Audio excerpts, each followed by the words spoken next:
Okay, part two of London by William Blake, and we're looking at the second and the third stanza now. Remember, we're talking about a time where poverty and rich were further apart even than they are now, and the poverty were kept in their place by the control of the state and the government. And part of that state is the monarchy, part of it is the government, and part of it is the church. And Blake's criticism of the church comes out over these next two stanzas. You'll see a really full board, which I'll talk you through in a minute, but let's read through stanzas 2 and 3. In every cry of every man, in every infant's cry of fear, in every voice and every band, the mind-forged manacles I hear. How the chimney sweepers cry, every blackening church appalls, and the hapless soldier's sigh runs in blood down palace walls. There's lots of anger coming through this particular part of the poem. Blake is incensed by this difference between the rich and the poor, and he sees the rich as hypocrites, keeping the poor in their place while they are completely corrupt and controlling. So let's start with the most obvious thing. We've got the repetition of every cry, every man, every infant's cry of fear, every voice, every band. Even in the third stanza, every blackening church appalls. And that every is repeated because it emphasises the scale of the poverty and the misery. So every cry, it suggests that those cries are prevalent all the time. Every single man is crying. And it's not just cry of misery, it's like the cry for help, the cry for something different. And then we've got the pathos of every infant's cry of fear. The infant, the idea of the baby crying because they're born into that misery and poverty and hopelessness. It's like from the very moment of birth, they're doomed. This is what Blake's telling us. They've got no chance whatsoever. So pathos there is the deliberate creation of sympathy.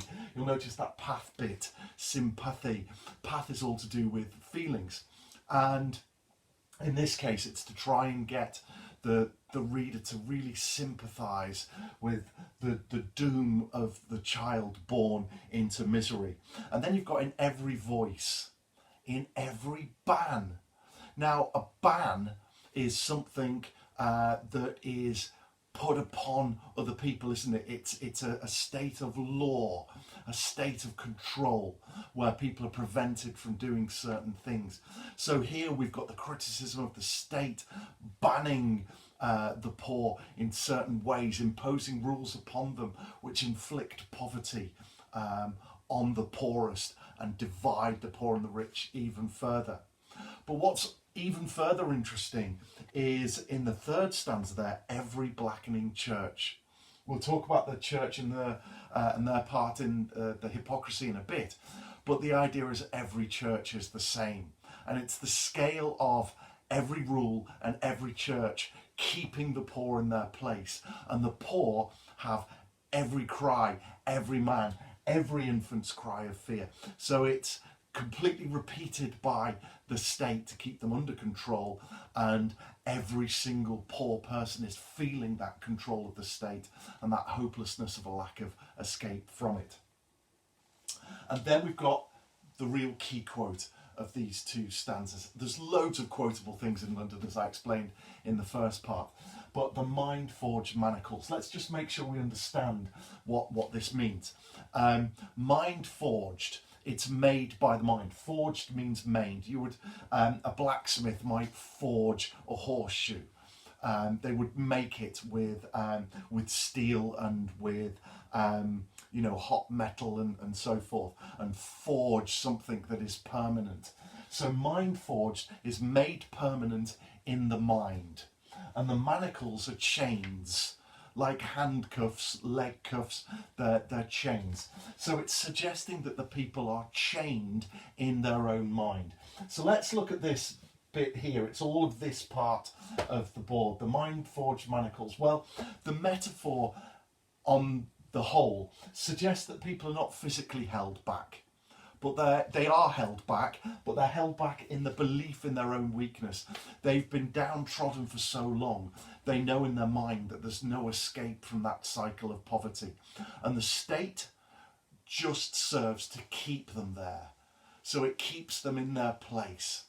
And they know what their place is. They're not physically chained, but they know that there's no chance of them escaping the poverty that will live with them through their own life. So it's their own weakness in their mind that keeps the poor in their place. Now, Blake isn't being critical of the poor necessarily here. He believes it's the state's fault that has created these chains, these manacles that keep the poor in their place. But he does recognise that the people have become hopeless. They've lost all sense that they can escape their poverty.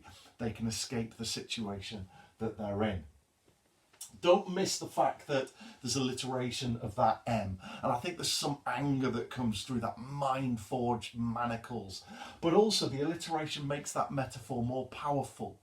Blake is signifying to us that that is a key quote within his poem, and it's central within the poem. It marks the halfway point, the mind-forged manacles. That's the centerpiece of the poem, really.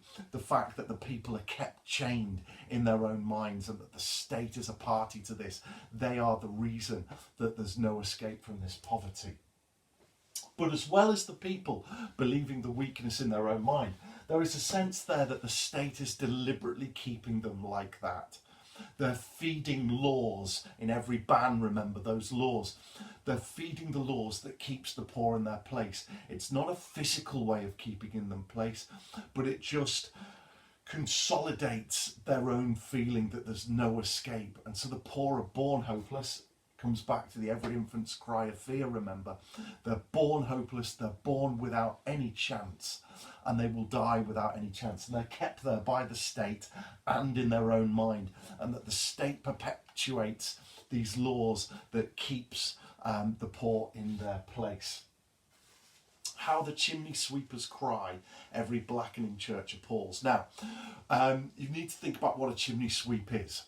And for those who don't know, a chimney sweep would have been someone who climbed up a chimney to clear and chip away soot. A very dangerous, cramped job. Many chimney sweeps died because fires were lit underneath them or they got stuck in there. Now, the very fact of the narrowness of the chimney means that chimney sweeps were children.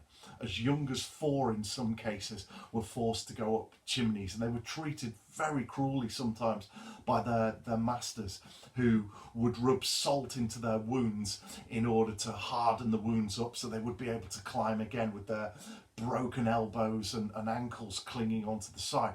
So a really horrific job that robbed many children, many poor children, it has to be emphasised that, robbed many poor children of their childhood.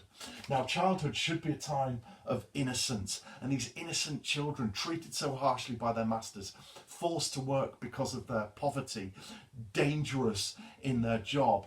The chimney sweepers cry. And again, we've got that sense of pathos that it's children who were robbed of this life into a dangerous existence. But it's not the chimney sweeps who would be physically dirty who he talks of as blackening. Now, black, as we've talked of in other poems, particularly Prelude, that huge peak, black and huge, black is associated with darkness and misery, but also of corruption and lies. And it's the blackening church. The church is blackening. Blake is telling us here that the church is corrupt. It's taking money from the poor to make itself more rich. It's helping to keep the poor in their place by telling them that they're in their place because of their sins. And because it was a highly religious society, this was believed. It was part of the mind-forged manacles that kept the poor in their place. So you've got this interesting juxtaposition between the chimney sweeper and the church. The chimney sweeper, who is black physically because of the dirt of the soot, but actually underneath innocent, and the church, which is blackening, which seems white, pure on the outside, but inside is actually corrupt. It's lying, it's stealing from the poor. So really nice juxtaposition between the chimney sweeper and the church. And the hapless soldier's sigh runs in blood down palace walls. Hapless, luckless, another word for a person with no chance. A soldier put in the way of a gun and die for the benefit of other people. So soldiers at the time were often press ganged, forced to go into the army. But many men chose to go in the army as an escape from being poor. They actually got pretty much better conditions by being in the army than living in the squalor of the slums of London. So people were forced into the army either through their poverty or actually physically forced into the army. And why are they fighting? Well, at this point, as I said in part one, they're expanding the British Empire. Who benefits from the British Empire? The rich do, because it makes the rich richer, and most of all it brings glory upon the throne, upon the monarchy and the very richest, the most elite in society. So we've got this imagery here of the running in blood down palace walls. So it suggests that the guilt of every single soldier's death is at the hands of the monarchy, because they are getting richer and richer and richer and more powerful from the expansion of the British Empire. And the soldiers themselves are poor, but they're dying. They're making a sacrifice to protect the rich. There's very little benefit for the poor except an escape from a bit more poverty. So that forces them in. Again, it's back to those mind-forged manacles. It forces them into a risky profession, or they're physically forced into a risky profession, and all the soldiers are doing is protecting the interests of the rich, making them richer and more powerful. So again, a really memorable section in that middle. There's loads of key things here that you can get an enormous amount out of. Remember, in the exam, if this is the poem that you choose yourself, you need to be getting a lot from a little, because you're not going to remember large swathes of the poem. Although this is a memorable poem because of its rhythm and repetition, you're not necessarily going to remember an awful lot. So if you go in with 3 or 4 quotes that you know really well and you can get a lot out of, then the benefits are there, writing a lot about a little. And you can get a lot from that repetition of every, the pathos there with every infant's cry of fear. You could get loads from the mind-forged manacles. You can look at that juxtaposition between the rich and the poor through the chimney sweep and the church, and that imagery of the runs in blood down palace walls. And what Blake's poem is full of, it's full of really good imagery where you can get many layers of interpretation, which makes it a great poem to study.